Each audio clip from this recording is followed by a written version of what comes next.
আসসালামু আলাইকুম। আজকে চলে এলাম ঢাকার খুব কাছের চমৎকার একটি জায়গায়।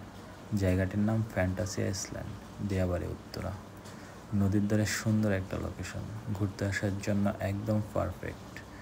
মেট্রো স্টেশন উত্তরা দক্ষিণ এবং উত্তরা সেন্ট্রালের মাঝখানে এই ফ্যান্টাসি আইসল্যান্ডটি অবস্থিত। মেট্রো, প্রাইভেট কার বা মোটরসাইকেল দিয়ে খুব সহজেই আসা যায়। গুগলে ফ্যান্টাসি আইসল্যান্ড উত্তরা লিখলেই পেয়ে যাবেন। এখানে নদীর ধারে বসে রিল্যাক্স করার মতো সুন্দর একটি পরিবেশ। নদীর পাশ দিয়ে মেট্রোর পথ চলা, দক্ষিণের বাতাস আর সানসেট ভিউ সব মিলিয়ে মন ভালো করে দেওয়ার মতো একটি জায়গা। এই জায়গায় সবচেয়ে বড় অ্যাট্রাকশন হলো কায়াকিং। মাত্র 100 টাকায় 30 মিনিট নদীতে কায়াকিং করা যায়।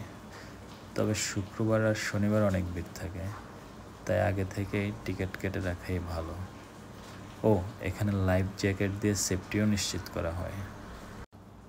কায়াকিং ছাড়াও এখানে সানসেট ভিউ দেখে নদীর ধারে বসে আড্ডা দেওয়ার মতো সুন্দর একটি জায়গা। সব মিলিয়ে একেবারে অন্যরকম ফিলিং। আপনিও ঘুরে আসতে পারেন সময় পেলে ফ্যান্টাসি আইসল্যান্ড দিয়াবাড়ি থেকে। ভিডিওটা ভালো লাগলে লাইক, কমেন্ট, শেয়ার করতে ভুলবেন না।